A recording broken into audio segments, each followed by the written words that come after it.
আল্লাহ নবীকে কোনোভাবে যখন রুখতে পারছে না, একটা জায়গাতে মিটিং হয়ে গেল, রাসূলুল্লাহকে দুনিয়া জমিন থেকে সরিয়ে দেবে, শহীদ করে দিবার প্ল্যান করলো। এ যুবকেরা কে আছো, আল্লাহ নবীকে শহীদ করে দেবে কে পারবে? মুহাম্মদ রাসূলের শরীর মোবারক থেকে কল্লা মোবারক থেকে কেড়ে নিয়ে আসতে পারবে? তারা মোবারক বলেন আমি বলছি, কেননা নবীর বিষয়ে কথা বলতে গেলে বুঝে বুঝে বলতে হবে, নয় ঈমান আমল সব বরবাদ হয়ে যাবে। এ যুবকেরা কেউ যদি 50 বছর তাহাজ্জুদ পড়ে থাকে, 50 বছর 5 ওয়াক্ত নামাজ পড়ে থাকে, 50 বছরে 50 বার হজ করে থাকে, 500 মসজিদ 5000 মাদ্রাসাও যদি বানিয়ে থাকে, একদিন যদি তার ছোট্ট একটা নবীর শানে বেয়াদবি কথা বলে ফেলে, আমার আল্লাহ তার জিন্দেগীর সমস্ত আমলকে বরবাদ করে দেবে। কেননা কোনো সব আমল নবী হলো ঈমান। এই যুবকেরা তরুণেরা, তাই তো আল্লাহ মক্কাতে এক রাকাত নামাজ পড়লে 1 লক্ষ রাকাত নামাজের সওয়াব দেবে। কেন? মক্কায় আমলের পড়াই আছে, এখানে 1 রাকাত নামাজে 1 লক্ষ রাকাত সওয়াব হয়, মদিনায় 1 রাকাতে 50,000 হয়। কিন্তু ঈমানের হিফাজত মক্কাতে আল্লাহ রাখেন, ঈমানের হিফাজত আল্লাহ পাক মদিনা শরীফে রেখেছে। এই যুবকেরা তরুণেরা, আমার নবী পাকের প্রেমিকেরা, আবু জেহেল উতবা সাইবা মিটিং করতে লেগেছে, কে আছো মুহাম্মদ রাসূলের শের মুবারককে কিনে নিয়ে আসতে পারবে? উমর নামক একটা যুবক ছেলে ওই মজলিসে বসেছিল, জিনার কথা একটু আগে বলছিলাম, পৃথিবী জিনাকে আজও চেনে স্মরণ করে। উনি তখন কিন্তু আমার রাসূলুল্লাহর দিকে ছিল না, আবু জেহেলের দরবারে বসেছিল।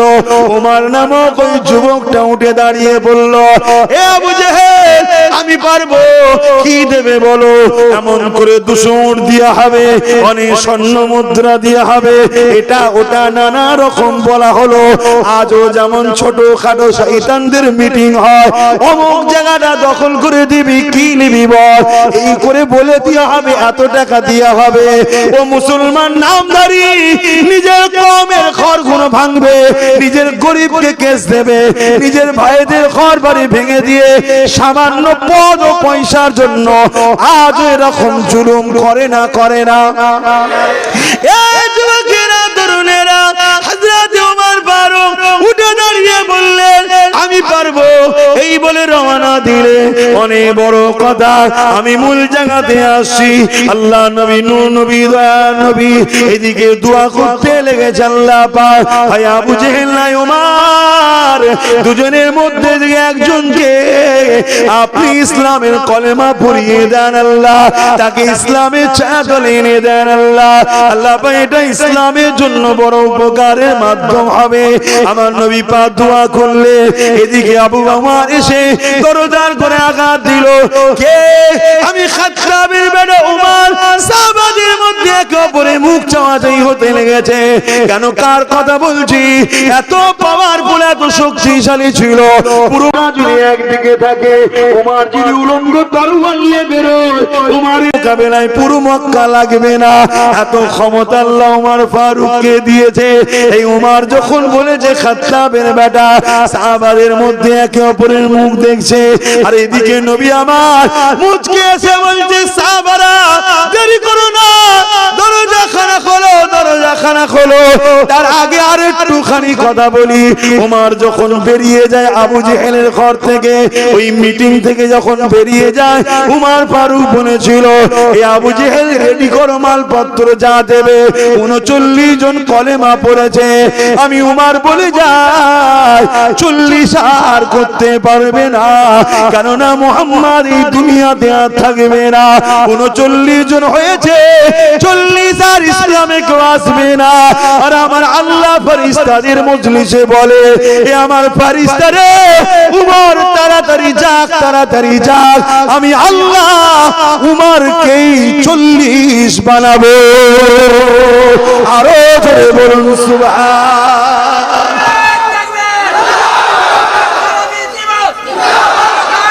আল্লাহু আকবার।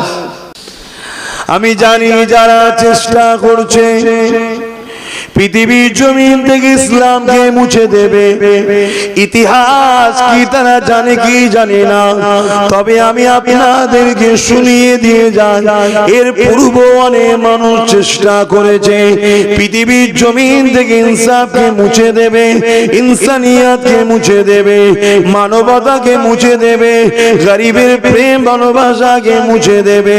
কেননা এই পৃথিবীর জমিনে যুগে যুগে একদল ফেরাউন এসেছে, আসছে, আসবে, একদল নমরুদ এসেছে, এসেছে, আসছে, আসবে। কেননা এদের লক্ষ্য হলো মানুষগুলোকে আমাদের দাস দাসী বানাবো, আর ইসলামের লক্ষ্য হলো মানুষকে দাসত্ব শিকল থেকে আজাদ করে দিয়ে একমাত্র স্রষ্টা আল্লাহ পাকের দাসত্ব করানো।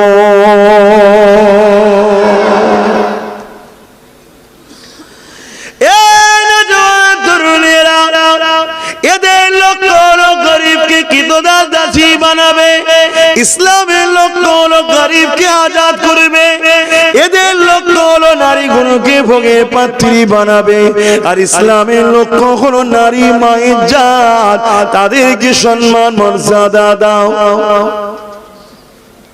ওই দেখো না, ও ওখানে বসে খুঁটির কাছে, হ্যাঁ ওই চশমাওয়ালা ভাইয়ের পাশে কালো জ্যাকেটটা দেখো, মুখটা দেখে ফালতে রে, ও আবার হাসছে রে, ওকে বলছে আবার হাসছে। চিন্তা করো কত বড় বদমাইশ হয়ে গেছে ছেলেগুলো। তোমরা একে অপরে যদি না দেখো, আমি ওই দেখতে পেলে ঢুকে দিয়ে বলবো এই দেখ, এরম বলবো, আর তোমরা একে অপরে দেখো, কেউ করলে আমি তো লজ করে যাবো। একসাথে দুটো জিনিস হবে না, নবীর দিনের আলোচনাও হবে আর তুমি ওখানে বসে বসে ক্যামেরা করবে। আমি পাগল নাকি? না, তোমার দাওয়াতের দিকে তাকিয়ে বসে আছি। আল্লাহ রেজেক, জলসা আমার রেজেক নয়, এটা মাধ্যম। আল্লাহ কালকে অন্য মাধ্যমেও দিতে পারে না, পারে না, রেজেক তো আল্লাহ। কত দুঃখ ভাই, আমাদের কালকের দিনটা কত ভয়ানক, আজকের থেকে কালকের আরো কত ভয়ানক। আমাদের হুঁশ আছে? কত ভয়ানক মেঘলা উঠেছে, আমাদেরকে চতুর্দিক দিয়ে ঘিরছে, কালো হয়ে আসছে, আমাদের কোন হুঁশ আছে? আমাদের তো একটাই খেয়াল আছে, আমাদের কেউ আছে আঁচল দিয়ে ঢেকে দেবে।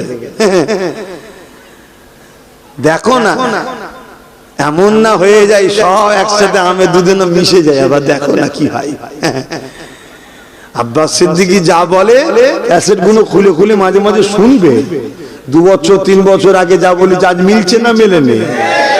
আমি 3 বছর আগে বলেছিলাম না, বলে পাঠাবে যে তোর বাড়ির পরিবারদের পাঠাবি, আজকে মিডিয়ায় দেখছো না, দেখছো না? 3 বছর আগে বলেছি, মিলছে তো? আর আজকেও বলে যাচ্ছি, যাদের ভরসায় বেঁচে আছো কাল দেখবে তোমার যে প্রকৃত দুশ্মন তার সাথে গলায় গলায় মিলে রসগোল্লা খাচ্ছে, আমরা এক হয়ে গেছি। তখন কেউ না ফুর্তি করুক, আমি একবার কিন্তু ফুর্তি করবো। আল্লাহ তুমি কি না পারো, কেন করব? যারা আমাকে দালাল বলেছিল তারা আজকে কি করে একটু দেখবে। আমার কি আছে রে বাবা, আমার তো ডাল ভাত রোজই হয়, কালো যদি ডাল ভাত হয় তো অসুবিধা কি আছে? তুই তো বেশ মুরগা মুসাল্লাম খাচ্ছিলিস, এবার কি হবে তোর? কি তাই জন্য বলবো, এসেছেন ধর্মসভায়, আমাকে ঘাঁটাবেন না। আমি ভালোভাবে আল্লাহ রসুলের কথা, মহব্বতের কথা দুটো বলারই মেন্টালিটিতে আছি। আপনারা ঘেঁটিয়ে দিয়ে আমাকে অন্যদিকে ঢুকিয়ে দেবেন না। মোবাইল টোবাইল বাদ না করে ভালো হয়ে বলছেন। হ্যাঁ, জনসভা যখন আসবো, জনসভা পর্যন্ত নাকি? হ্যাঁ আমি আসবো, কারণ আমার টিম আছে তো, মাঠে খেলছে জানেন না। সেখানে যখন আসবো সবাই মোবাইল বার করবেন। আমি তো বলি বার কর, রেকর্ডিং কর, ছড়া। এইটা নয়, এটা নয়, কারণ এটা খুব পবিত্র জায়গা বাপ, এটা খুব পবিত্র জায়গা। এটা হলো মাদার, এটা মেন জায়গা, এখান থেকে সব ডিস্ট্রিবিউট হয়। ওটা একটা পাঠ, একটা অধ্যায়। ইসলাম হলো একটা স্কুল, এখানে কি বলে ইংলিশ আছে, বাংলা আছে, অঙ্ক আছে, ভূগোল আছে, অনেক সাবজেক্ট আছে না? তা ইসলামের অনেক সাবজেক্ট আছে, নামাজ, রোজা, হজ, যাকাত, দান, খায়রাত, অর্থনীতি, সমাজনীতি, এডুকেশন নীতি, রাজনীতি, কোনো সব একটা পাঠ। এখানে টোটাল পাঠটা শেখানো হয়, এখানে কারো পক্ষপাতিত্ব করা হয় না, এখানে ট্রেনিং দেওয়া হয়। এবারে বড় হয়ে যার যেটা পছন্দ হয় সে সেটা বেছে নেবে, সত্যটাকে এখান থেকে বলা হয়। বাবা যারা চুরি করে লোটে তাদের সাথে যেও না, এটা এখানে বলা হয়। ব্যক্তিগতভাবে বলা হয় না যে ইমাম সাহেবের পাশে যেও না, এরকম বলা হয় না। কেন? এটা মাদার। এটা আমি বুঝাতে পারছি তো নাকি? আমার রাসূলের মেন সেন্টার ছিল মদিনা শরীফ, সেখান থেকে নবী আমার টোটাল শিক্ষা দিয়েছে। নবী কি শুধু ধর্ম শিখিয়েছেন? মদিনা শরীফ কি শুধু নবাবী করেছিল নামাজ পড়ার জন্য? তুমি জানো কি জানি না, আজকে শোনো তাহলে কথা যখন এসে গেছে। আমার নবী যখন মক্কা থেকে মদিনা ইয়াসরিফে যায়, মাত্র দুটো লোক সই করতে পারত, তিনটে নয় দুটো। এত অশিক্ষিত ছিল মদিনার মানুষ, এত পিছিয়ে ছিল, এত আনকালচার ছিল, কোন রকম দূর দূর পর্যন্ত উন্নত ছিল না, কিচ্ছু ছিল না। আল্লাহ নবী গিয়ে সেখানে মদিনার নবাবী করলেন। একদিকে ধর্ম শিক্ষার কেন্দ্র, একদিকে ফিলোসফি, একদিকে দর্শন, একদিকে ম্যাথমেটিক্স, একদিকে পলিটিক্যাল সায়েন্স, একদিকে বিভিন্ন শিক্ষা কেন্দ্র তৈরি করে নবী অর্থনীতি শিখালেন, কাউকে কাউকে পলিটিক্যাল শিখালেন। এরকম সব কিছু দিক সেটিং করে আল্লাহ নবীর হাতের তৈরি করা পৃথিবীর শ্রেষ্ঠ রাষ্ট্র নায়ক তৈরি উমর ফারুক হলো। জোরে বলুন সুবহানাল্লাহ। আজকের দিন পর্যন্ত উমর ফারুকের মতো এত নাইনসাফওয়ালা, এত মানবতা প্রেমিক, এত নীতিতে মজবুত লিডার পৃথিবীর ইতিহাসে আসেনি আর আসবেও না। জোরে বলুন সুবহানাল্লাহ। এটা আমার নবীর হাতে তৈরি করা ছাত্র। নবী একে রাজনীতি শিখিয়েছে, পলিটিক্যাল সায়েন্স শিখিয়েছে, কিভাবে রাষ্ট্র চালাতে হয়। একদিন যাচ্ছে রোম সিরিয়ার দিকে যাচ্ছে উমর ফারুক হুজুর, খলিফা, অর্ধেক পৃথিবীর খলিফা যাচ্ছে। খবর হয়ে গেছে, তারা ইনভাইট করেছে।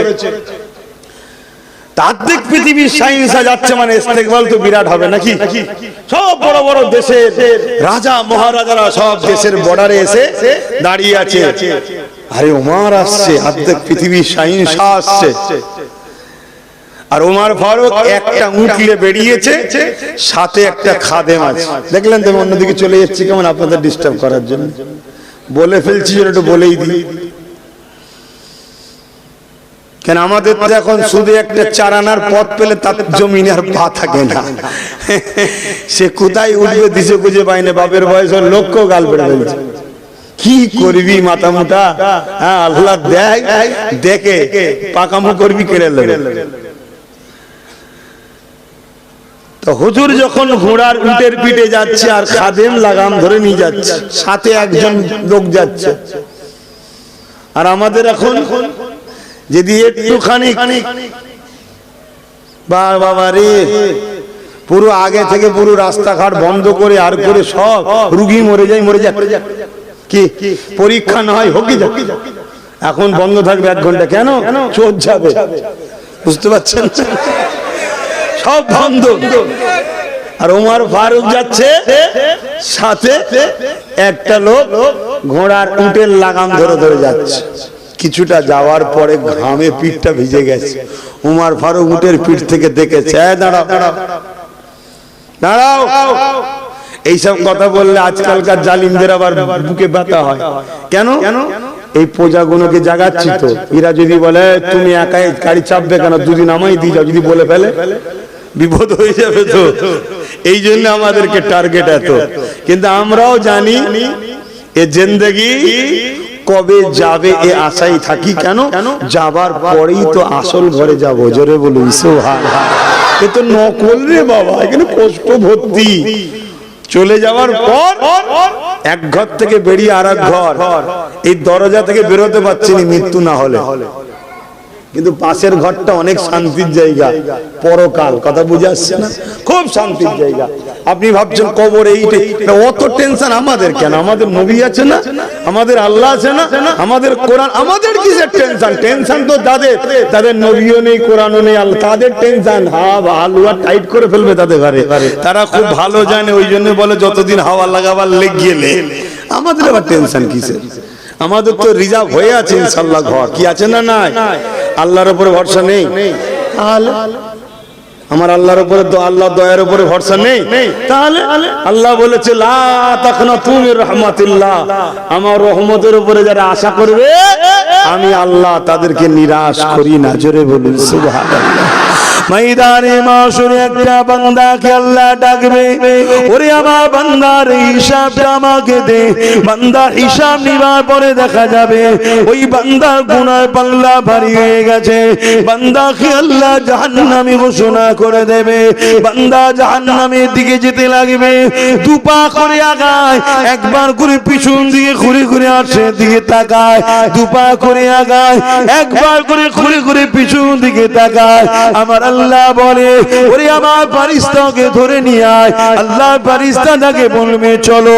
আল্লাহ ডেকেছে, বান্দা দ্রুত ভাবে আল্লাহ পাকে আশাজীবের দিকে ফিরে আসবে। আমার আল্লাহ বলতে লাগবে ওরে আমার বান্দারে দুপা করে আগাস আর একবার করে ঘুরে ঘুরে তাকাস। কারণটা কি বান্দা? আল্লাহ আপনার নাম রহমান, আপনার নাম রহিম। রহমান তো সবার জন্য, আপনি সবার জন্য, রহিমটা হলো আল্লাহ খাস। আপনার রহিম নামের ফজিলত তো আমি পেলাম না। আল্লাহ আপনার রহিম নাম থেকে আমি নিরাশ হয়ে গেলাম, আপনার দয়া থেকে আমি নিরাশ হয়ে যাচ্ছি। এই বার তাকিয়ে দেখছি, যদি একবার আপনার রহিম নামের দয়ার করুণার নজর যায় আমার উপরে পড়ে যায়, আমাকে আর জাহান্নামে যেতে হবে না।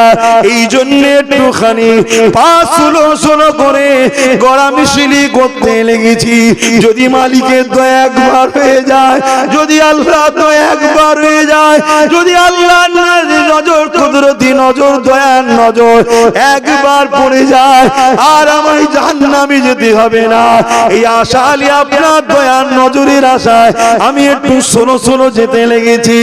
আল্লাহ ফেরেশতাদেরকে বলবে, এ ফেরেশতারে, আমার রহমতের উপরে যে আশা করে আমি আল্লাহ তাকে নিরাশ করে দিই না রে ফেরেশতা। ওরে আমার ফেরেশতা যা, আমার এই বান্দাকে আর জাহান্নামের দিকে নয়, এ আমার রহমতের উপরে আশা করেছে, আমি আল্লাহর গুনাহকে চেপে দিয়ে একে আমি দয়ার বিনিময়ে জান্নাত খানা দিয়ে দিলাম। আরো জোরে বলুন সুবহান। জিন্দাবাদ, আল্লাহু আকবার, জিন্দাবাদ। তাহলে আল্লাহ কি বলেছে নাকি আশা করবি না? ওজন বলেছে আশা করলে ছেড়ে দেবো না। কে? আমাদের আবার টেনশন কিসের? হযরত ওমর ফারুক হুজুর বলল দাঁড়াও, মনে পড়ছে তো? একটু বলেলি, কারো ক্ষতি হবে না তো?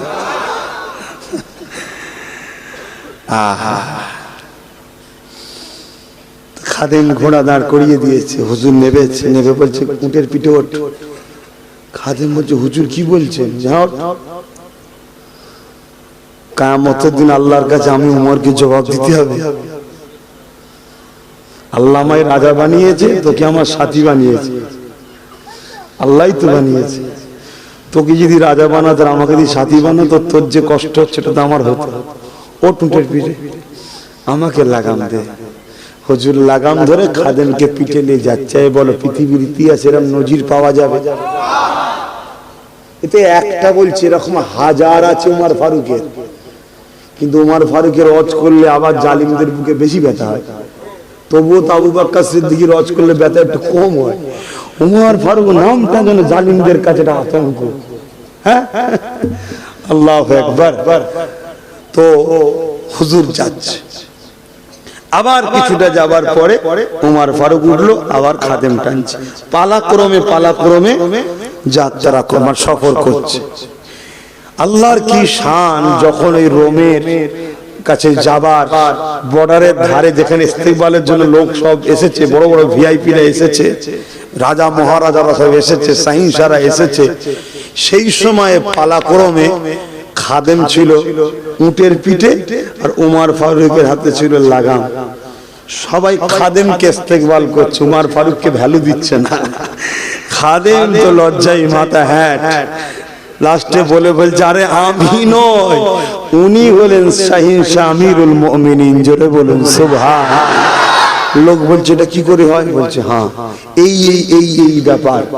সমস্ত মানুষ এক বাক্যে বলেছিল যে উমর আর্ধেক পৃথিবীর রাজা হয়ে তার একটা খাদেমকে এত ভাবে, এত নিরাপদ দেয়, এত পিয়ার করে, এত ইনসাফ করে, আমরা আমাদের দেশকে উমরের ইশারাতেই চালাবো। জোরে বলুন সুবহান। উনি আর্ধেক পৃথিবীকে নিজে নিয়ন্ত্রণ করতেন, বাকি আর্ধেকের উপরে উমর ফারুকের ইশারাতে চলতো। আল্লাহ এত বড় ক্ষমতা উমর ফারুককে দিয়েছে কি জন্য? রাসূলুল্লাহর গোলামিতে। খুব ঠান্ডা মাথায় শোনো, নবীর কদমে আসার জন্য, রাসূলকে ধরার জন্য, নবীর হ্যাঁ হ্যাঁ বলা, নবীর নাই না বলার জন্য। ওই যে আল্লাহ কোরআনে বললেন না, মা আতাকুমুর রাসূল ফাখুযুহু ওয়া মা নাহাকুম আনহু ফান্তাহু। এই তোমরা যারা আমাকে ভালোবাসো, আমার আল্লাহ বলছে আমার হাবিবের আদেশ মানো, হাবিবের নিষেধকে ছাড়ো। আমরা আদেশ মানি, তাই আমাদের দুর্দশা। নিষেধকে ছাড়ি, তাই আমাদের দুর্দশা। আসুন না, এবারে আমার অনেক আব্বা জানরা ভাববেন আমি তো বাবা মানি। আব্বা আপনি মানলে হবে না তো, আপনি তো গার্জেন। আপনার উপরে আপনার বেটার দায়িত্ব, বেটার বইয়ের দায়িত্ব, আপনার নিজের স্ত্রীর দায়িত্ব, আপনার মেয়ের দায়িত্ব আছে না নাই? আপনার অধীনস্থ কোনো মানে বাবা ওরা তো শুনছে না। অথচ কিয়ামতের দিন কি হবে জানেন? একটা যুবক ধরুন কোনো কারণে ধরা পড়ে গেল, জাহান্নামে যাচ্ছে। যুবক বলবে আল্লাহ আপনি আমাকে জাহান্নামে দিচ্ছেন কেন? তুমি এই কাজ করেছো। আল্লাহ আমি এই কাজটা যদি আমার বাপ বারণ করতো আমি কি করতাম? আমার বাপ তো কোনোদিন আমায় নিষেধ করে না, ছোটবেলা থেকে বারণও করেনি। তা আমার জাহান্নামে যাওয়ার পিছনে আমার বাপের হাত আছে না নাই? আমার বাপকে আমার সাথে জাহান্নামে দেয়া হোক, আল্লাহ আমার আবদার। আল্লাহ বলবে সাদ্দাক্তা, বান্দা সত্য বলছে, যাও ওর গার্জেনকে ওর সাথে জাহান্নামে দাও। মাফ করবেন, আমার সাথে ব্যক্তিগত কারো ঝগড়া নেই। দিনটা বুঝাচ্ছি। আজকে যে আমার বাপের প্রত্যেকটা বাড়ির মুরব্বী শক্ত হয়, সব ছেলে টাইট হয়ে যাবে। শোনে নে এ বলে তো শোনে নে, শুনবি নাই কাল থেকে ঘরে আসবি। জমি জায়গা সব অন্য ছেলের নামে করে দেবো। আর যদি ছেলে বলে একটাই না কেউ থাকে, সব মসজিদ আল্লাহর রাস্তায় দিয়ে তুই তোর দেখে লিয়ে। তুই যদি ছেলে হয়ে বাপের কথা না শুনে আমি বাপে তোর কথা শুনবো। কথা বুঝছেন না? বোঝেন না? করা হবে কি হুজুর নিয়ে এসছিস তো পুরো ফেতনা লাগিয়ে দিয়ে চলে যাচ্ছে নাকি? হ্যাঁ তাহলে দরকার নেই বাপ, কথা নিলাম, যেটা বলেছি কথা ফেরত নিলাম, থুকুড়ি হয়ে গেছে। হ্যাঁ হ্যাঁ হ্যাঁ, আল্লাহ নবীর দিনটা কি করছি আমরা। অথচ আল্লাহ নবীর জীবনে এমন দিন গেছে, নবী পাক সাল্লাল্লাহু আলাইহি ওয়াসাল্লাম গরিবের পক্ষে, ইনসাফের পক্ষে, মানবতার পক্ষে, ইনসানিয়াতের পক্ষে কথা বলা দরুন আল্লাহ নবীর জানের দুশমন হয়ে গিয়েছিল আবু জেহেল, উতবা, সাইবা, আবু লাহাবেরা।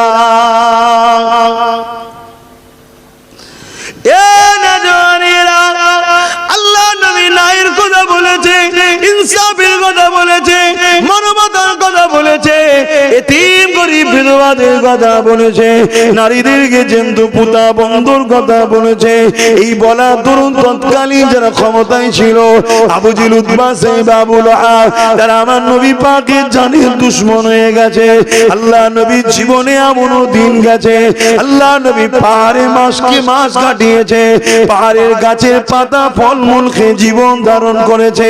আল্লাহ নবীর জীবনে এমন দিন গেছে, এ যুবকেরা, তরুণেরা, বাপেরা রাত্রি রাত্রি মানুষের দূরে দূরে গিয়ে তাদেরকে নাইনসাফ সত্যর বাণী শোনাতে হয়েছে। আল্লাহ নবীর রাস্তায় আসার জন্য একজন দুজন তিনজন সাহাবারা প্রথম দিকে যখন রাসূলুল্লাহর কাছে আসে, নবীকে নবী বলে ইনসাফের দিকে আসার জন্য, নবী পাকের দল করার জন্য এই আবু জেহেল বাহিনী, উতবা সাইবা বাহিনীরা আমার নবীর সাহাবাদের উপরে কত জুলুম করেছে। মরুভূমির গরম বালির উপরে চিৎ করে শুইয়ে দিয়ে বুকে ভারী পাথর পর্যন্ত চাপিয়ে দিয়েছে, যে গরম বালির উপরে হাঁটা যায় না গো। গায়ের চামড়া দিয়ে পায়ের তলার চামড়া বড় শক্ত মোটা, তারপরেও সেই পা দিয়ে হাঁটা যায় না। ওই জমিনের উপরে চিৎ করে শুইয়ে দিয়ে বুকের উপরে ভারী পাথর চাপিয়ে দিয়েছে, দম নিতে পারছে না, পিঠটা পুড়ে যাচ্ছে। কিছুক্ষণ পরে তারা এসে বলেছে, মুহাম্মদকে ছেড়ে দাও, আল্লাহকে ছেড়ে দাও, মুহাম্মাদের দলটা ছেড়ে দাও। সাহাবা হুজুররা এই কষ্টের মধ্যে পড়ে থেকেও একটাই কথা বলেছে, আমাদের জান যদি চলে যায় তবুও ভালো, আল্লাহ ও নবী ছাড়বো না। আরো জোরে বলুন সুবহান।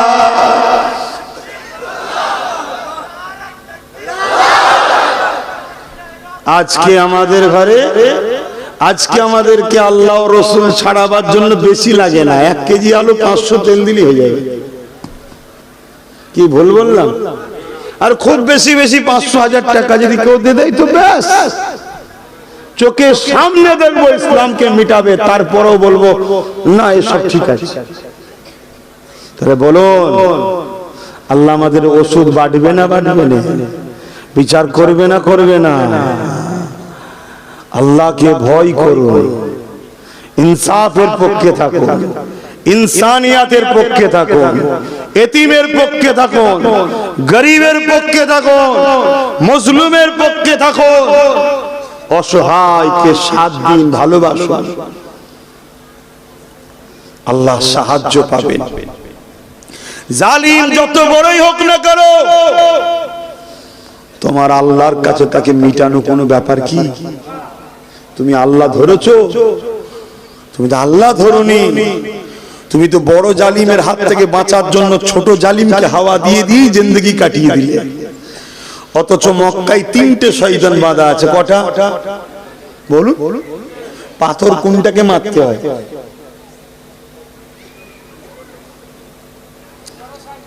আর দুটোকে মারতে হয় না? তাহলে কি বুঝাচ্ছে? বড় হোক ছোট হোক মেজে হোক সেজে হোক যেই হোক, শয়তান শয়তানই হয়। শয়তানকে যে গরিবকে লুটে, শয়তানকে যে অসহায়ের উপরে জুলুম করে, শয়তানকে যে এতিমদের উপরে অত্যাচার করে, বিধবাদের উপরে অত্যাচার করে, নারী দেহকে ভোগ করা পছন্দ করে, নারীদের উপরে জুলুম করে, এ হলো মানবরূপী শয়তান। শুনছেন না? শুনুন। তাহলে আমরা এরকম মানবরূপী শয়তানদের সঙ্গে দল করি না করি না? আমি অজ করলে অসুবিধা আছে বা কি গো ইমাম সাহেব? থাক, আপনার বাড়ি এই গ্রামে? ভাবে আল্লাহ ছাড় দিয়েছে, ছেড়ে দেয়নি, এটাই তো পরীক্ষা। আল্লাহ কুনতুম খায়রা উম্মাতিন উখরিজাত লিন-নাস তা'মুরুনা বিল মা'রুফ ওয়া তানহাউনা আনিল মুনকার। কি আছেন না নাই কোরআনে? আপনি হাফেজ সাহেব দেখুন, দুজন দুজন সাক্ষী দিচ্ছে। আর কেউ হাফেজ আছে এখানে? একটু বলুন না, কেউ হাফেজ আছে? এটা কোরআনে আছে না নাই? হাফেজ থেকে বলুন যে হ্যাঁ আছে। আল্লাহ বলছে তোমাদেরকে আমি শ্রেষ্ঠ উম্মত করেছি, তোমরা ভালো কাজ করবে, ভালো কাজের আদেশ দেবে, খারাপ কাজ করবে না, খারাপকে মিটিয়ে দাও। কি বলেছে? মিটিয়ে দাও, মিটিয়ে।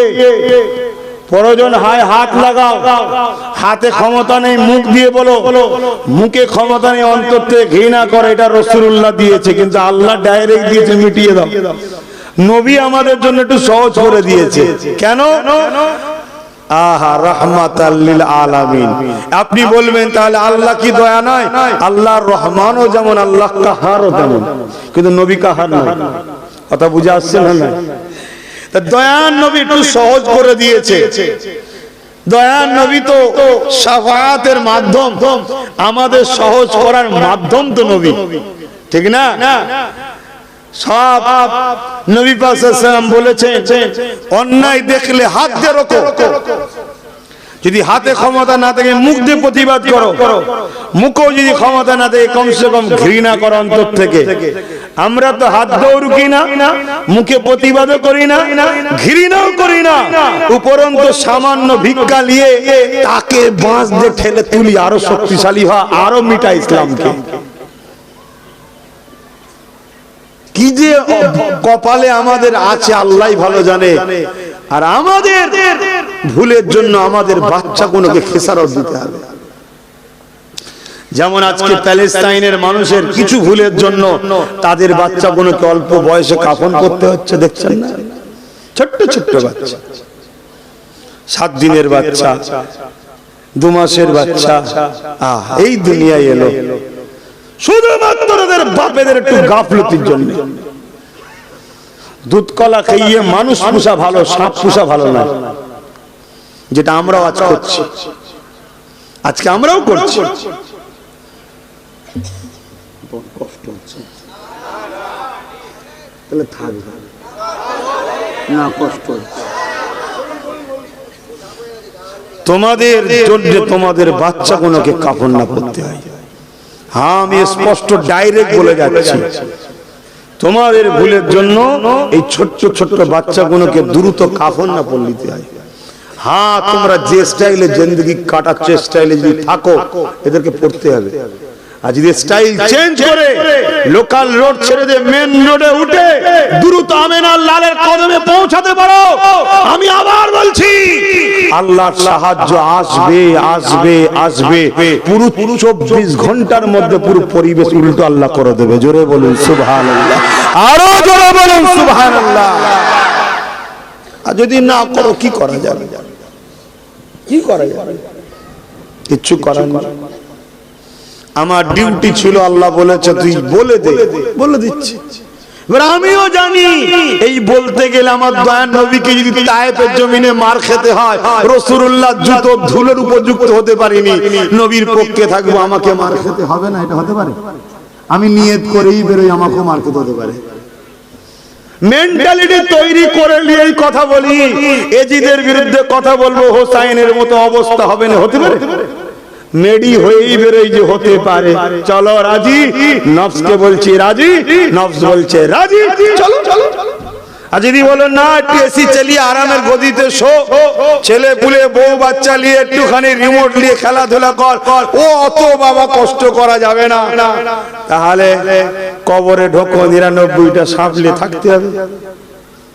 সোজা সুজি কথা, বা লিভার হয় লাও, না লিভার হয় না লাও।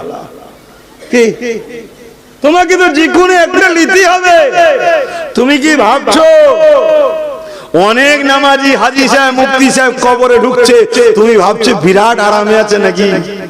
ব্যাটার যদি খুলে দেখানোর হতো না, 1 লাখে মনে 99 লোক, 1 লাখের মধ্যে 99,999 জনের মনে হয় ধোলাই চলছে, একটা হয়তো পার হচ্ছে। হ্যাঁ, এখন কোটা এরামই চলছে, বা ভালো কোটা সব আগে কেটে গেছে। কি আছে আমাদের মধ্যে?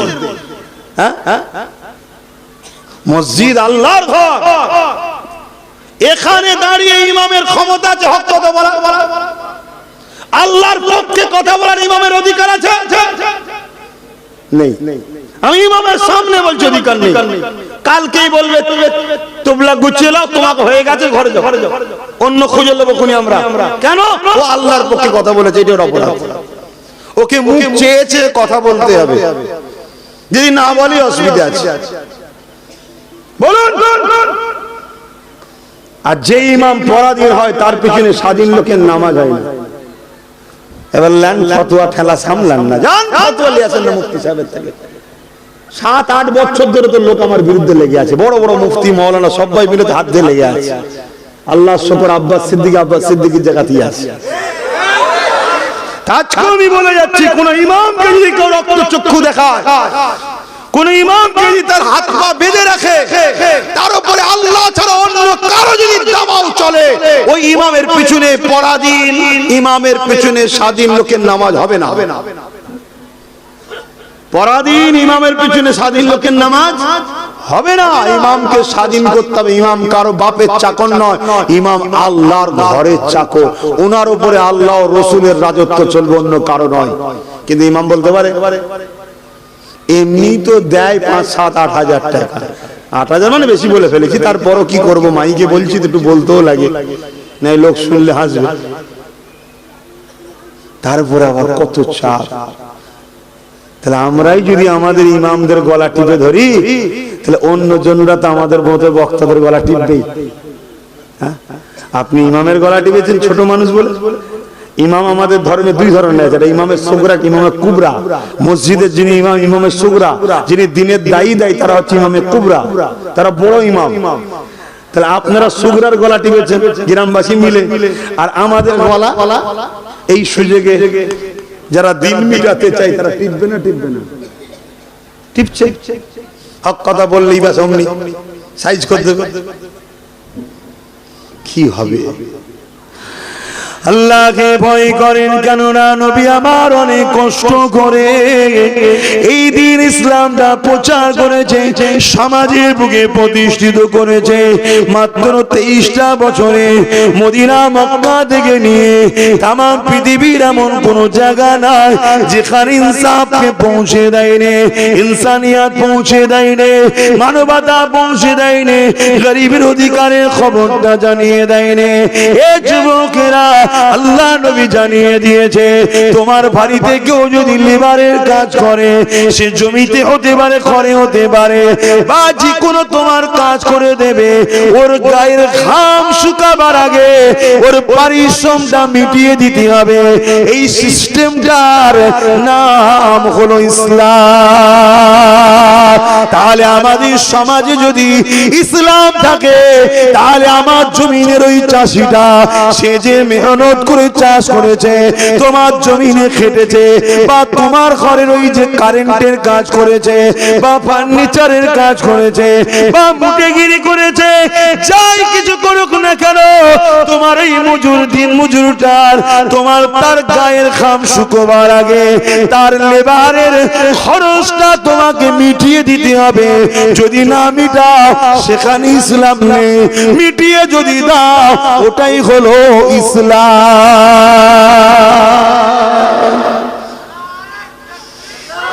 তাহলে ইসলাম থাকা ভালো না খারাপ? কিন্তু বার তো আমরাই করে দিয়েছি। কি আমরাই তো বার করে দিয়েছি, অন্য কাকে দোষ দেবো বলুন না? কে মসজিদ ভাঙছে, মসজিদ দখল করে নিচ্ছে, সব শুনতে পাচ্ছেন তো নাকি? হ্যাঁ, এটা দুঃখজনক। অন্যজনকে দোষ দিবার আগে দেখুন তো আমাদের কমেই বহুত ছেলে আছে মসজিদের জায়গা দখল করে ঝেড়ে খাচ্ছে। আছে রে বাবা, আপনার গ্রামে নেই তো কি হয়েছে? খোঁজ নেন। বছরকে বছর মসজিদের জায়গার কোনো হিসাব নেই। নতুন কমিটি ঝগড়া করে যেই হাতে দায়িত্ব নিয়েছে, প্রথম বছরই দেখছে 5 লাখ টাকা লাভ। তাহলে বছরকে বছর 5 করে গুণ করুন, কত লক্ষ টাকা ঝেড়েছে বলেন তো? কে? আমাদেরই লোক তো। তাহলে অন্যজনকে কি দোষ দেবেন? ওরা সব খবর রাখে, এরা এদের মসজিদকে ভালোবাসে না, ঝেড়ে খায়, এই জন্য তো সুযোগ পায়। আর যদি জানতো এরা মসজিদের জন্য সালাউদ্দিন আইবি হয়ে যাবে, তাহলে অত সহজ নয়। 1 কোটি বার ভাবতো। কেন এখন সালাউদ্দিন আইবি নেই? ওরা জানে সালাউদ্দিন আইবি কে, জানেন না? কি আমার কম জানো? জানেন না? আপনারা জানেন? আপনারা তো তা শিখাবেন না, আপনারা ওই সব শিখাবেন। কে মদ খেয়ে গাড়ি চালাতে যে মেরে দিয়েছে, ওই হিরোর পরিচয় দেবেন, এটা হলো অমুক হিরো। মদ খেয়ে লোকের গরিবের বুকের উপর দিয়ে গাড়ি চালাচ্ছে। বুঝতে পারছেন না কার কথা বলছি? আপনারা তো ওই সব শিখাচ্ছেন ছেলেদের। এইটা দেখ, ছেলেদের বুকে সালাউদ্দিন আইবি ঢুকাও। 9 বছর বয়স, চাচার সাথে বাজারে গেছে। একটু পরিচয়টা দিই। 9 বছর বয়স, চাচার সাথে বাজারে গেছে। কি করতে? মসজিদের মেহরাব কিনতে। মেহরাব বোঝেন? আমি সবাইকে জিজ্ঞেস করছি, এই আমার যুবকগুলো বলো, মেহরাব বোঝো? তাহলে চিন্তা করেন, যে কম তার খোদার ঘরের মেহরাব বোঝে না, এ কম তালার মুসলিম কি আছে কমের মধ্যে আমি কিছু বুঝতে পারছি না। মেহরাব যেটার উপর ইমাম সাহেব দাঁড়িয়ে দাঁড়িয়ে খুতবা দেখেছে, সিঁড়িটা ওইটাকে বলা হয়। ওই মেহরাব কিনতে গেছে মসজিদে রাখার জন্য। আগেকার সময় দেখবেন অনেক মসজিদে এখনো আছে ফার্নিচারের তৈরি হতো কাঠে, এখন কাঠের দাম বেশি হয়ে যাওয়ার জন্য ঢালাই করে মার্বেল মেরে দেয়। তা কাঠের আগে চলতো কারুকার্য। তো সালাউদ্দিন আইবি চাচার সঙ্গে দোকানে গিয়ে একটা মেহরাবের দিকে নজর পড়েছে, যে মেহরাবটা খুব সুন্দর কারুকার্য করা। চাচাকে বলছে, চাচা ওই মেহরাবটা নেন না, আমাদের মসজিদে রাখবো, কত ভালো লাগবে। দোকানদার বলছে ওই মেহরাব বিক্রি নাই, ওটা গিফট করার জন্য। 9 বছরের বাচ্চা বলছে আমাকে গিফট করুন না। এই দোকানদার বলছেন না, এটা তাকে গিফট করব যে এই মেহরাবটা মসজিদে আকসায় গিয়ে লাগাবে তাকে। জোরে বলুন সুবহানাল্লাহ। তখন মসজিদে আকসা কাদের দখলে? রোমেদের হাতে। রোম সাম্রাজ্য, কথা বুঝা, ইসাইদের হাতে দখলে। এত শক্তিশালী পৃথিবীতে তখন তারা। এই কথা যেই শুনেছে যে মসজিদে আকসাতে যে লাগাবে তারকে এই মেহরাব গিফট করব। ওই 9 বছরের বাচ্চা কি বলছে জানেন? ইনশাআল্লাহ আপনি রেখে দেন, এটাকে আমি ওখানেই লাগাবো। জোরে বলুন সুবহানাল্লাহ। আমাদের বাচ্চাদের মুখ দিয়ে বেরোয় এরকম কথা কেন? আমাদের মধ্যে সেই তাসিরও নাই, আমাদের পরিবারের মধ্যেও নাই, আর আমরা ছোটবেলা থেকে ওকে ওই তাসির দিতে পারিনি। হাত ধরে মেলায় লিগেছি, গায়ের ইসলামের অনুষ্ঠানের খাবার জিনিস কিনে খাইয়েছি, যেগুলো ইসলামের খাওয়া হারাম। ছোট্টবেলা থেকে এই সব বাজার থেকে নিয়েছে খাওয়াচ্ছি। আমার বাচ্চাটা যদিও আল্লাহ হয়তো ভালো দিয়েছিল, আমরা নিজে হাতে করে তাকে খারাপ করে দিচ্ছি। দেখুন ভাই, যদি আমার পছন্দ না হয় পরের বারে নিয়ে আসবেন না, বলতে পারবো না। আর আমিও চাই আমাকে যদি না নিয়ে যায়, না যাই বলবো না, আমার অসুবিধা নাই। আল্লাহ আমি যাইনি তো বলবো কি করে? আর এসে যদি না বলি আল্লাহ আমায় ধরবে। তুই বললি না কেন? আমিও তোমার জ্বালার মধ্যে আছি রে বাবা। সালাউদ্দিন আইবি বড় হলো, আল্লাহ তাকে মিশরের সুলতান বানালেন। একদিন 12,000 সৈন্য নিয়ে 4 লক্ষ সৈন্যের মোকাবেলায় মসজিদ আকসাকে উদ্ধার করলেন। জোরে বলুন সুবহানাল্লাহ। সবাই আনন্দ করছে। আর একটা পয়েন্ট শুনে রাখেন, সালাউদ্দিন আইবি বড় মনে খারাপ করে ঘরে বসে আছে। সবাই এসে বলছে জাহাপানা, সবাই আনন্দ করছে, আমাদের প্রথম কিবলা পেয়ে গেছি, আজকে সেটা আজাদ হয়েছে, আপনি মন খারাপ। সালাউদ্দিন আইবি বলছে আমাদের সমাজে প্রকাশ্য দুশ্মন রোম ছিল 4 লক্ষ, 40 লাখ থাকলেও সালাউদ্দিন মসজিদ আকসা উদ্ধার করেই ছাড়তো। জোরে বলুন সুবহানাল্লাহ। কিছু ইশারা পাওয়া যায় না তা, কিন্তু প্রকাশ্য দুশ্মন যত বড়ই হোক, প্ল্যান মাফিক কৌশলে লড়াই করা যায়। ছুট কাটিয়ে হাঁপিয়েও পরে ঘায়েলও করা যায়। কিন্তু ছদ্মবেশী দুশ্মন যদি আস্তানে থাকে, ঘরে থাকে, গ্রামে থাকে, মহল্লায় থাকে, পাড়ায় থাকে, ঈদগায় থাকে, মসজিদে থাকে, চিনতে পারবেন। সালাউদ্দিন আইবি বলছে তখনকার কথা, যে আমি এজন্য চিন্তিত হচ্ছি যে আমাদের কওমের মধ্যে কিছু মুনাফিক দুশ্মন আছে, যদি এইগুলোকে আমি ঠিকানা না লাগাতে পারি, এরা অর্থের জন্য মসজিদকে আবার বিক্রি করে দেবে। মসজিদে আকসা বিক্রি হয়েছে, আপনারা জানেন কি জানি না। আমাদেরটাও বিক্রি হয়েছে, আপনারা জানেন কি জানি না। অত সহজ নাই বা, সব গাদ্দাররা রয়েছে বসে বসে। আর আমার মতো ছোট মতো মানুষ যখন কিছু বলে, আমাকে তো কে আর গুরুত্ব দেবে বলেন না। সালাউদ্দিন আইবির কথা সবাই গুরুত্ব দেয়নি। হুজুর একটা গোয়েন্দার টিম তৈরি করলেন, পৃথিবীতে ছেড়ে দিলেন।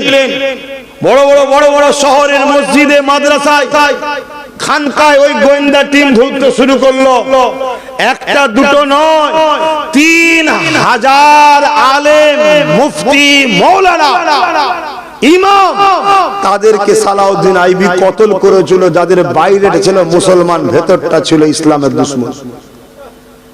সেই সময় যদি 3000 ধরতে পারে, তারপরে সালাউদ্দিন আইবির আল্লাহর হুকুম হলো ইন্তেকাল হলো। উনি যাওয়ার সময় বলেছিল বাদ রয়ে গেল ইরাই মসজিদ আকসাকে বিক্রি করবে। আজকে বেদখল হয়েছে না হয় না?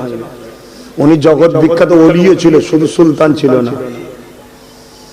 সেই সময় যদি 3000 ছদ্মবেশী মুসলিম সূরাতে, মুফতি সূরাতে, ইমাম সূরাতে, মৌলানা সূরাতে, বক্তা সূরাতে থাকতে পারে, তাহলে আজকে কত আছে? দেখা যাবে তাদেরকে আন্ডা ভেজে আমরা খাওয়াই, তাদেরকে যেই মুসাফা করি, তাদেরকেই নরে তাকবীর আল্লাহু আকবার হুজুর হুজুর করি, মুফতি সাহেব জিন্দাবাদ, মৌলানা সাহেব জিন্দাবাদ, শাইখ সাহেব জিন্দাবাদ। তাদের কাজ কি? তারা আমাদের খবরগুলো ওদেরকে দেয়। আমার বাড়িতে কোথায় কটা দরজা আছে, কোথায় কি আছে না আছে, আমার ঘরের লোক যদি চোরের সাপ না দেয়, চোর ঢুকতে পারবে? কি গো বলবেন তো? তা আমার ঘরের লোক গাদ্দার, তাই আজকে আমাদেরকে চামচিকেও মেরে চলে যাচ্ছে, আমরা হা করে দেখছি। এই গাদ্দার গুলোকে চিনুন আগে। চিনবেন কি করে? চিনবেন কি করে? এটা প্রশ্ন তো নাকি? এই প্রশ্নের উত্তর দিতে গেলে সমস্যা আছে। কথা বুঝছেন না? এইখানেই সমস্যা হয়ে যাবে। কেন দিনের মতো আপনাদের কাছে সব ধরা পড়ে যাবে। তবে আমি একটা উত্তর দেবো, অনেক কটা উত্তর আছে চিনা, আমি একটা উত্তর দেবো। যাদের দেখবেন নামাজ আলহামদুলিল্লাহ, রোজা আলহামদুলিল্লাহ, হজ আলহামদুলিল্লাহ, দাড়ি আলহামদুলিল্লাহ, টুপি আলহামদুলিল্লাহ, নবীর সম্মান ঠিক আছে, নবীর আজমত আচ্ছা ঠিক আছে রে বাবা, নবীর মর্যাদা ঠিক আছে রে বাবা, নবীর প্রেম এখানে গুরুত্ব নাই। এই একটা মুনাফিক চিনার নমুনা বলছি, শুনছেন না শোনেন না? নামাজের বেলা আলহামদুলিল্লাহ, রোজার বেলা আলহামদুলিল্লাহ, হজের বেলা আলহামদুলিল্লাহ, দাড়ি টুপি সবেতে সুম্মা আলহামদুলিল্লাহ, কোন জায়গাতে কোনো খোঁজ পাওয়া যাবে না। শুধু যেই রাসূলুল্লাহ শান, মর্যাদা, ইজ্জত, মাকাম, প্রেম, ভালোবাসার কথা হবে অমনি। বড্ড বাড়াবাড়ি হয়ে যাচ্ছে না? ঠিক আছে নবী হয়, কিন্তু এত বাড়াবাড়ি করার কি দরকার? এত প্রেম ভালোবাসার করার এই ধরনের একটা অ্যালার্জি, অর্থাৎ আমাদের দিল থেকে ঈমানকে সরাতে চাই। ঈমান কি? নবীর প্রেম ও আদবের নাম ঈমান। জোরে বলুন সুবহানাল্লাহ। আমি যদি বলি আলিফ লাম মিম যালিকাল কিতাব লা রাইবা ফি, আপনি কি বলবেন? এটা কি পড়লাম? বলুন কোরআন। কে বলল এটা কোরআন? বলুন। নবী বলেছে। আপনারা বলতে পারছেন না কে বলেছে? নবী বলেছে। আল্লাহ বলেছেন এটা কোরআন? আপনি শুনেছেন আল্লাহ বলেছে? এই আপনি শুনেছেন? আপনি দেখেছেন এটা কোরআন? কে বলল? নবী বলেছে। আর রহমান আল্লামাল কুরআন খলাকাল ইনসান আল্লামাহুল বায়ান। এটা কি পড়ছি? এটা কি? কোরআন। কে বলল কোরআন?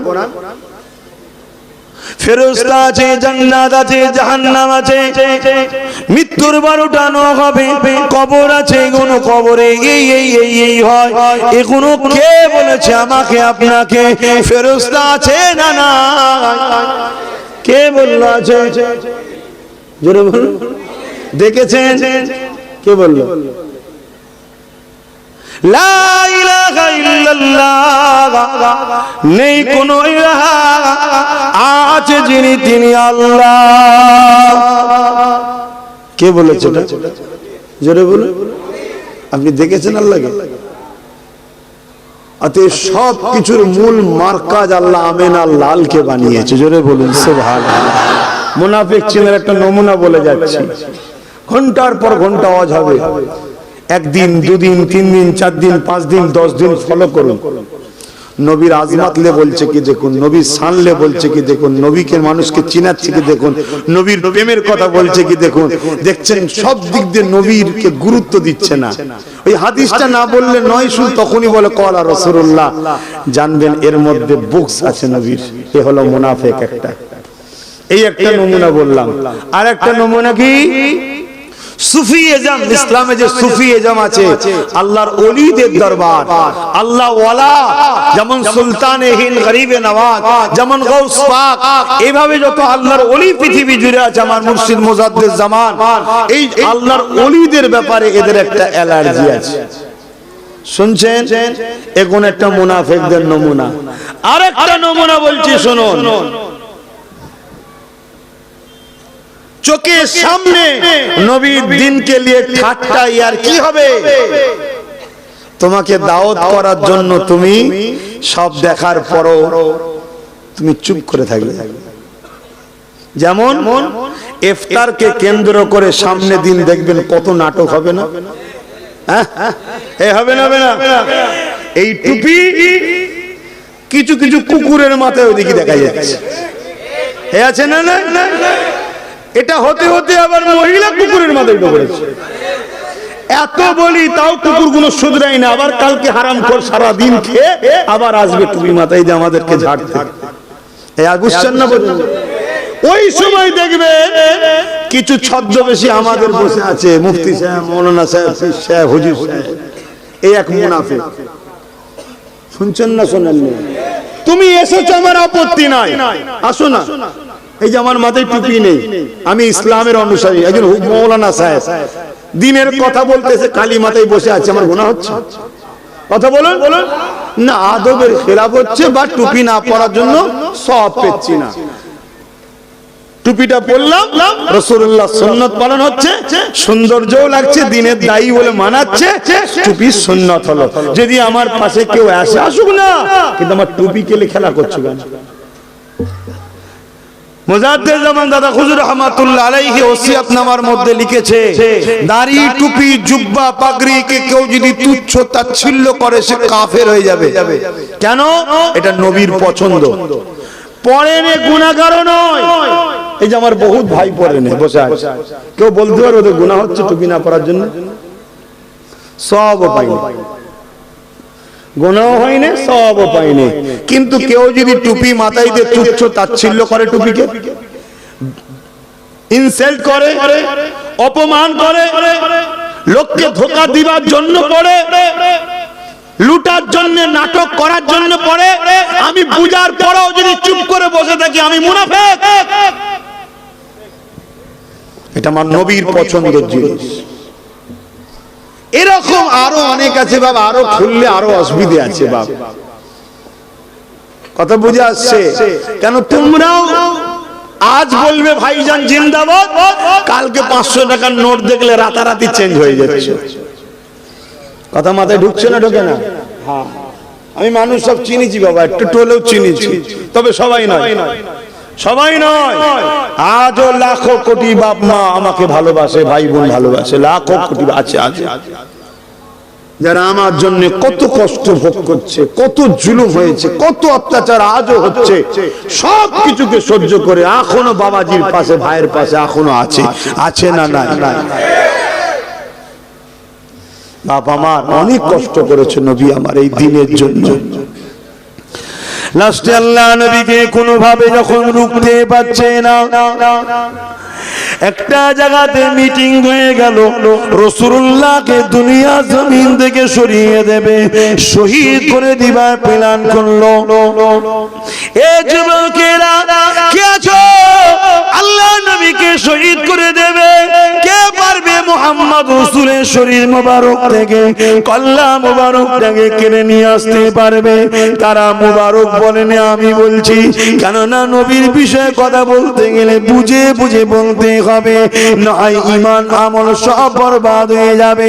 এ যুবকেরা, কেউ যদি 50 বছর তাহাজ্জুদ পড়ে থাকে, 50 বছর 5 ওয়াক্ত নামাজ পড়ে থাকে, 50 বছরে 50 বার হজ করে থাকে, 500 মসজিদ, 5000 মাদ্রাসা মাদ্রাসাও যদি বানিয়ে থাকে, একদিন যদি তার ছোট্ট একটা নবীর শানে বেয়াদবি কথা বলে ফেলে, আমার আল্লাহ তার জিন্দেগীর সমস্ত আমলকে বরবাদ করে দেবে। কেননা কোনো সব আমল, নবী হলো ঈমান।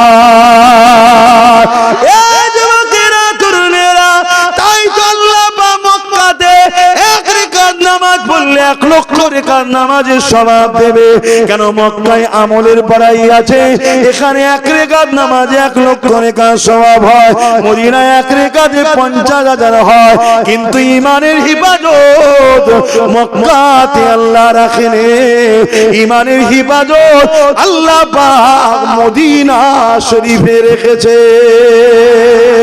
এই যুবকেরা, তরুণেরা, আমার নবী পাকের প্রেমিকেরা, আবু জেহেল, উতবা, সাইবা মিটিং করতে লেগেছে। কে আজ মুহাম্মদ রাসূলের শের মুবারককে কিনে নিয়ে আসতে পারবে? উমর নামক একটা যুবক ছেলে ওই মজলিসে বসেছিল, জিনার কথা একটু আগে বলছিলাম। পৃথিবী জিনাকে আজও চেনে, স্মরণ করে। উনি তখন কিন্তু আমার রাসূলুল্লাহ দিকে ছিল না, আবু জেহেলের দরবারে বসেছিল। উমর নামক ওই যুবকটা উঠে দাঁড়িয়ে বলল, এ আবু জেহেল, আমি পারবো, কি দেবে বলো? এমন করে 200 উট দেয়া হবে, অনেক স্বর্ণ মুদ্রা দেয়া হবে, এটা ওটা নানা রকম বলা হলো। আজও যেমন ছোট খাটো শয়তানদের মিটিং হয়, অমুক জায়গাটা দখল করে দিবি, কি নিবি বল, এই করে বলে দেওয়া হবে, এত টাকা দেওয়া হবে। ও মুসলমান নামধারী নিজের কওমের ঘরগুলো ভাঙবে, নিজের গরিবকে কেস দেবে, নিজের ভাইদের ঘর বাড়ি ভেঙে দিয়ে সামান্য পদ ও পয়সার জন্য আজ এরকম জুলুম করে না, করে না? এই যুবকেরা, তরুণেরা, হযরত ওমর ফারুক উঠে দাঁড়িয়ে বললেন, আমি পারবো, এই বলে রওনা দিলে। অনেক বড় কথা, আমি মূল জায়গাতে আসছি। আল্লাহ নবী, নূর নবী, দয়া নবী এদিকে দোয়া করতে লেগেছে। আল্লাহ পাক, ভাই আবু জেহেল নাই ওমর, দুজনের মধ্যে থেকে একজনকে আপনি ইসলামের কলেমা পড়িয়ে দেন আল্লাহ, তাকে ইসলামের ছায়াতলে এনে দেন আল্লাহ। আল্লাহ পাক, এটা ইসলামের জন্য বড় উপকারের মাধ্যম হবে। আমার নবী পাক দোয়া করলে, এদিকে আবু ওমর এসে দরজার করে আঘাত দিল। কে? আমি খাত্তাবের বেটা ওমর। সাহাবাদের মধ্যে একে অপরের মুখ চাওয়াচাই হতে লেগেছে। কেন? কার কথা বলছি? এত পাওয়ারফুল, এত শক্তিশালী ছিল। পুরো যদি একদিকে থাকে, ওমর যদি উলঙ্গ তরোয়ার নিয়ে বেরোয়, ওমরের মোকাবেলায় পুরো মক্কা লাগবে না। এত ক্ষমতা আল্লাহ ওমর ফারুককে দিয়েছে। এই ওমর যখন বলেছে খাত্তাবের বেটা, সাহাবাদের মধ্যে একে অপরের মুখ দেখছে। আর এদিকে নবী আমার মুচকে এসে বলছে, সাহাবারা দেরি করো না, দরজা খানা খোলো, দরজা খানা খোলো। তার আগে আর একটুখানি কথা বলি। ওমর যখন বেরিয়ে যায় আবু জেহেলের ঘর থেকে, ওই মিটিং থেকে যখন বেরিয়ে যায়, উমর ফারুক বলেছিল, এই আবু জেহেল রেডি করো মালপত্র যা দেবে। 39 জন কলেমা পড়েছে। আমি উমর বলে যাই, 40 আর করতে পারবে না, কেননা মুহাম্মদ এই দুনিয়াতে আর থাকবে না। 39 জন হয়েছে, 40 আর ইসলামে কেউ আসবে না। আর আমার আল্লাহ ফেরেশতাদের মজলিসে বলে, এ আমার ফেরেশতারে, উমর তাড়াতাড়ি যাক, তাড়াতাড়ি যাক, আমি আল্লাহ উমরকেই 40 বানাবো। আরো জোরে বলুন সুবহান।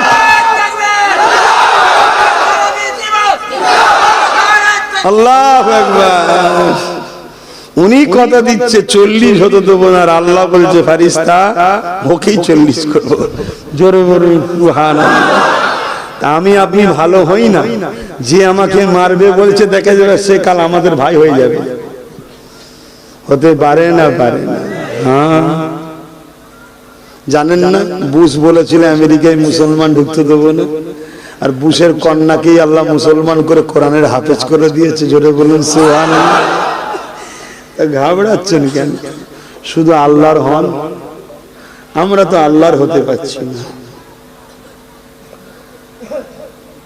সময় গয়া, আমরা তো আল্লাহর হতে পারছি না। আল্লাহর হন, আল্লাহর ভাই ইসালে সব এসে গেছে, আমি খুব ব্যস্তর মধ্যে আছি। আবার আজকে রোববার বেরোবার উপায় থাকে না, কিন্তু এত ব্যস্ত, এত ভালোবাসার মানুষ আল্লাহ বাড়িয়েছে। কে বাড়িয়েছে? আর এই একটাই ফল বাপ, রাসূলুল্লাহর গোলামি, নবী পাকের গোলামি করার ফল ছাড়া অন্য কিছু নাই। হযরত ওমর ফারুক যখন খলিফা হয়ে সিংহাসনে বসে আছে, মন্ত্রী, উজির, খাদ্যমন্ত্রী সব বসে আছে রাজ দরবারে। একজন সাহাবী ঢুকছেন, ওনাকে আমিরুল মুমিনিন খলিফাতুল মুসলিমিন বলে সালাম দিচ্ছে। ওমর ফারুক কাঁদতে লেগেছে যে আপনি কি বলছেন আমাকে? শুনছেন না? আপনি আমায় কি বলছেন?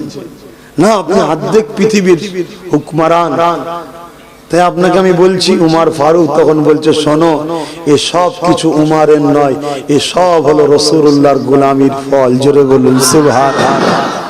না হয় আমি উমর যখন ছোট ছিলাম, উমর ফারুক নিজের কথা বলছে, আমি উমর ফারুক যখন ছোট ছিলাম, আমার আব্বা আমাকে দুটো দুম্বা বা বকরি দিত, যা চড়াগে যা। ছোটবেলায় তাই না? তা আমি দুটো বকরিকে একসাথে কন্ট্রোল করতে পারতাম না। কখন এটাকে ধরিতে ও পালায়, ওকে ধরিতে পালায়, একে ধরিতে ও পালায়, ওকে ধরিতে ও পালায়। যে উমর দুটো বকরি সামলাতে পারতো না, সে উমর পুরো পৃথিবী সামলাচ্ছে। এটা আমেনার লালের কৃতিত্ব ছাড়া উমরের কোনো কৃতিত্ব নয়। জোরে বলুন সুবহানাল্লাহ। উমর ফারুক যদি এত বড় কথা বলে, তাহলে আমি আব্বাস সিদ্দিক কি বলবো? আমার কৃতিত্ব? নাউজুবিল্লাহ। এসব রাসূলুল্লাহ, এসব রাসূলুল্লাহ। নবীর পক্ষে থাকুন, নবীর বাককে ভালোবাসুন, দুনিয়াকে নবীর কথা শোনান, সবার দিলে আল্লাহ আপনার জায়গা করিয়ে দেবে। জোরে বলুন সুবহানাল্লাহ। নবীকে পেয়ার অনেক কষ্ট করেছে নবী দিনের জন্য, যাক আমি আর বাড়াতে পারছি না। আসুন সে নবীকে একটু সালাম দেবো। ইয়া নবী সালাম।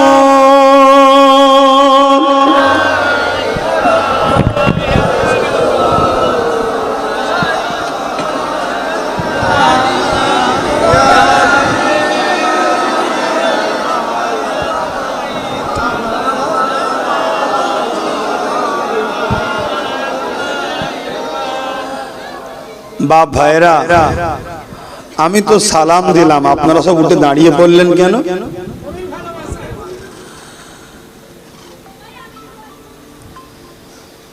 সাহাবা হুজুররা কি নবীকে ভালোবাসায় দাঁড়িয়ে সালাম দিয়েছে?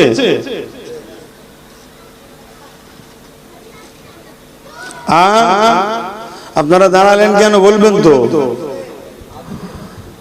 সাহাবা হুজুররা কি আদবের সাথে নবীকে সালাম দিয়েছে দাঁড়িয়ে?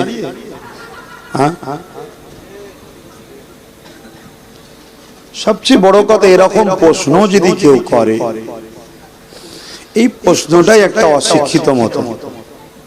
আমি কাউকে ছোট করছি না, কেননা আমরা দাঁড়িয়েছি, দাঁড়ানোকে কেউ ফরজও বলি না, ওয়াজিবও বলি না, সুন্নাতে মুআক্কাদাও বলি না, আমরা বলি মুস্তাহাব। আদবের সাথে একটু দেবো, ভক্তি ভালোবাসার সাথে দেবো। তারপরও আপনাদের আকীদাকে মজবুত করার জন্য বলছি, দাঁড়াবার ইশারা কোরআনেও আছে এবং হাদিস পাকে ডাইরেক্ট সাহাবাদের সুন্নাত দ্বারা প্রমাণ আছে। জোরে বলুন সুবহানাল্লাহ। নবী পাকের কলিজার টুকরি খাতুনে জান্নাত ফাতেমা জাহরা রাদিয়াল্লাহু তাআলা আনহা, তিনিও দয়ার নবী আব্বা জানকে দাঁড়িয়ে সালাম দিতেন। জোরে বলুন সুবহানাল্লাহ। এই দাঁড়ানোটা প্রেম ও আদবের সাথে সম্পর্ক, অর্থাৎ ঈমানের সাথে। নবীর প্রেম আদব মানে কি? ঈমান। এই দাঁড়ানোটা প্রেম ও আদবের সাথে সম্পর্ক। প্রেম ও আদবকে ঈমান বানিয়েছে, আর ঈমান থাকে কোথায়? একটু বলুন। অন্তরে, এখানে। আর জ্ঞান এলেম থাকে কোথায়? এখানে। আল্লাহ ঈমানকে এখানে রাখেন কেন? জ্ঞান হাজারো প্রশ্ন তৈরি করে, প্রেম কোনো প্রশ্ন আনে না। ভালো লেগেছে, ভালো লেগেছে, দুনিয়া আলাদা হয়ে গেল, প্রেম তো প্রেম, ঠিক না? ঠিক। তা আল্লাহ প্রেমকে এখানে রেখেছে, আদবকে এখানে রেখেছে, ঈমানকে এখানে রেখেছে, আর এখানে আল্লাহ জ্ঞান এলেমকে রেখেছে। কেন? এ বড় প্রশ্ন করার জিনিস। যেই বলবেন আল্লাহ আছে, এ বলবে দেখিনি তো কেমন। নাক বলবে, নাককে তখন ব্রেন তখন নাককে বলবে হ্যাঁ তুই শুকিছিস, নাক বলবে না আমি সেন্ট পাইনি তো। যখন নাক সাপ্লাই দিচ্ছে না, ব্রেন কাজ করবে না, বলবেন না আমি বলতে পারছি না। চোখকে বলবে এই চোখটি দেখেছিস, এ চলে নাক, চোখ, কান, পঞ্চম ইন্দ্রিয়ের উপরে ব্রেন চলে, বুঝতে পারছি তো। হাতকে বলবে হাত ধরেছিস, বলবেন না আমি তো আল্লাহকে ধরিনি। তাহলে ব্রেন বলছে না আমার স্যাটারে যখন ধরা পড়ছে না, মানি না। কিন্তু দিলকে জিজ্ঞেস করো আল্লাহ, দিল বলবে আমি তো তার জন্য দিবানা। জোরে বলুন সুবহানাল্লাহ। দেখছিস আজকে অত কিছু জানি না, ভালোবাসি, কোন প্রশ্নের উত্তরও নেবে না, প্রশ্নও নেবে না। এটা এজন্য আল্লাহ ঈমান এখানে রেখেছে। এই দাঁড়ানোটা হলো এখানের ব্যাপার, এখানের ব্যাপার নয়, এটা মাসলার ব্যাপার নয়, এটা প্রেম আদবের ব্যাপার। কিন্তু কেউ যদি বসে দেয় আমার নবীর আদর্শ অনুযায়ী, আমরা কিন্তু তার সঙ্গে ঝগড়া করব, জুলুম করব, নোংরা নোংরা কথা বলবো, এটা কিন্তু ঠিক হবে না। আমরা বলি কি না, কিন্তু দুঃখের বিষয় বারবার আমাদের বিষয়ই বলা হয়। তো যাক, যে যা বলে বলুক, গে যাক, আমরা প্রেম ভালোবাসায় ভক্তির সাথে সালাম দিচ্ছি, দিয়ে আসছি, দিয়ে যাব। কথা মাথায় আসছে? আসুন, নবীর আদব প্রেম যার মধ্যে নাই, তার মধ্যে ঈমান নাই। নবীর আদব প্রেম আছে, আমলও আছে, সে হচ্ছে এ ক্যাটাগরির মুসলমান। নবীর আদব প্রেম আছে, ঈমান কম আছে, সে বি ক্যাটাগরির মুসলমান। নবীর আদব প্রেম আছে, ঈমান কিচ্ছু নয়, সেও মুসলমান, সেও জান্নাতি, কিন্তু আসামি, তাকে আযাব খাটতে হবে। কথা কিছু বুঝছেন? আবার আল্লাহ চাইলে নাও খাটাতে পারে বাপ, কেন? বান্দা তো আমার নয়, তিনার বান্দা। এখন তিনার যদি দয়া হয়ে যায়, যা হাফেজ সাহেব চলে যাও, আমার কিছু করার থাকবে? হুজুর আমি, হুজুর আমায় দিলেন না, আপনি হাফেজ সাহেবকে দিলেন, এসব কথা চলবে নাকি? না না না, তিনার সৃষ্টি, তিনি যাকে খুশি দেবে, তবে একজনকে দেবে না। আল্লাহ কোরআনে চ্যালেঞ্জ দিয়েছে, কাকে? যারা হাবিব আপনার দুশমনের সঙ্গে বন্ধু করেছিল, যারা আপনার দুশমনের সঙ্গে বন্ধু করেছিল, এমন একটা লোককে আমি জান্নাতে ঢুকতে দেব না। কেন? যাতে করে তাকে দেখে আপনি কষ্ট না পান। শুনছেন আমি কি বলছি? আল্লাহর বন্ধুর কথা বলছি। তোমার বন্ধু যদি তোমার কাছে প্রিয় হয়, তা আল্লাহর বন্ধু, তিনার বিষয় একটু বুঝে বুঝে কথা বলা দরকার। আমাদের তো হুঁশ জ্ঞান নেই। 2 ওয়াক্ত নামাজ পড়ে নিজেকে বিরাট কিছু মনে করছি। 7 কোটি বছর ইবলিস সেজদা দিয়েছে, শুধুমাত্র আদম নবীকে একটু তাজিম করেন। আমি জানি জাহিরি আদম নবী, বাতিনিতে মোহাম্মদ রাসূলের নূর ছিল। অত ডিপে ঢুকলে আপনাদের আম মানুষের মাথায় ঢুকবে না, যেটা সামনে দেখেছেন সেটা বোঝাচ্ছি। আমি যখন ডিপে ঢুকতে যাই, এখন 2-3 ঘন্টা লাগবে এটা বুঝাতে গেলে, আর নাই ভুল বুঝে সব আমার বিরুদ্ধে আবার তৈরি হয়ে যাবে। তো জাহিরিটাই বলছি, আল্লাহ বলেছিল আদমকে ফেরেশতা সবার থেকে মানুষকে শ্রেষ্ঠ বানাবে, তাই তাজিমি সেজদা কর। ইবলিস করলো না। এই যে আল্লাহ তাকে বলল বেরিয়ে যা। 7 কোটি বছর আল্লাহর ইবাদতকারী ইবলিসকে, ফেরেশতাদেরকে পড়িয়েছে সেই ইবলিসকে, জান্নাতে যখন খুশি ঢুকতে বেরোতো সেই ইবলিসকে, শুধুমাত্র একটা বার আদমকে সেজদা তাজিম, সেজদাটাকে রাখুন তাজিম না করার জন্য, আল্লাহ তাকে বলল বেরিয়ে যা। আর আদম নবীও যে নবীর ওসিলায় তৈরি হয়েছে, সেই আমেনার লালকে যদি তাজিমের বেলায় ঝগড়া করো, সমালোচনা করো, করুনি আর করুনি, তোমার শিক্ষা তোমার প্রেম তোমার কাছে থাক না, ঝগড়া টগড়া করতে যাচ্ছে কেন? এখন বিশ্ব জুড়ে কি হচ্ছে দেখছো না? খেয়ে খেয়ে করলে হবে? যখন আউট সময় থাকে, ফাঁকা সময় কি করব, চ ভাই ভাই ঝগড়া ঝগড়ি করি, একটু ঠেলাঠেলি করি, টাইম পাস হবে, সেটা আলাদা কথা। কিন্তু এখন কি পরিস্থিতি হচ্ছে বুঝতে পারছো না? এখন এই সময় এইসব করার কি দরকার? এগুলো মাথায় রাখবেন, খবরদার। আসুন মিলেমিশে থাকবেন। আমার কথাই খারাপ লিখছেন না তো? কটা ভাঙা যাবে?